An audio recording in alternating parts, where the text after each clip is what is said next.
कोटड़ी में अमन जो पखी उॾामी वियो। शहर में मोटरसाइकिलूं, मोबाइल फोनूं, फुरूं ऐं चोरी थियण समेत ॿियनि ॾोहनि में इज़ाफ़ो थी वियो, जंहिं सबबि शहरी गैर महफ़ूज़ थी विया। पुलिस पंहिंजे रिवायती सुस्ती बरक़रार रखंदे रिपोर्टूं त दाख़िल करे थी, पर ॾोहारनि खे गिरफ़्तार करण में मुकमल तौर ते नाकाम थी वई। हिक पासे ॾोहनि में इज़ाफ़ो थी वियो त ॿिए पासे मंशियात जो विकिरो बि आम थी वियो आहे ऐं साइट वारो इलाइक़ो मंशियात जो मर्कज़ बणिजी वियो आहे। रहवासियुनि पारां ॾोहनि ऐं मंशियात जे विकिरे ते ॻणती ज़ाहिर कई वई आहे। SSP साहब खां इहो ई मुतालबो कंदसि त जेको ज़िले जाम शोरे में आइस पी हले, हीरोइन पी हले, उन खां पोइ ठरनि जा अॾा आहिनि, मैनपुड़ियुनि जा जेके आहिनि उहे अॾा आहिनि, उन्हनि ते जेको आहे कार्रवाई करणु खपे। बाक़ी हाणे 2100 जे जवाबदार झले को इहो को वॾो कारनामो कोन्हे को।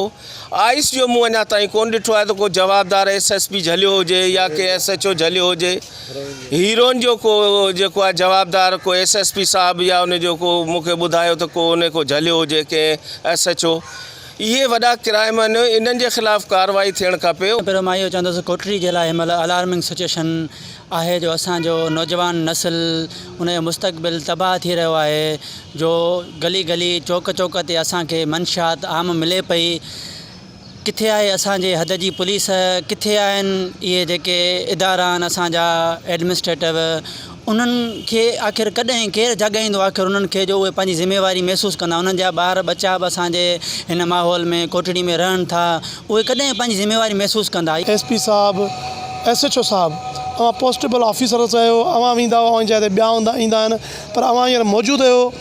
अवां उन्हनि सिटिंग जेके तव्हां 1.5 साल खां मौजूदु मुंशी आहिनि, तव्हांजा उहे जेके बगी जमादार आहिनि, उन्हनि खां पुछो त शिदत सां छो वधियो आहे। जेके हालात वञनि पिया, माण्हू बेरोज़गारी खां फाका कशी, अटो वठी नथा सघनि 60 रुपयो, माण्हू घर में औरतुनि खे धकियूं पादरियूं, उनजा ज़रे ज़रे जा शयूं, थाम खपायो चर्च पिया पिया, थाम खपायो अफ़ीम पिया पिया।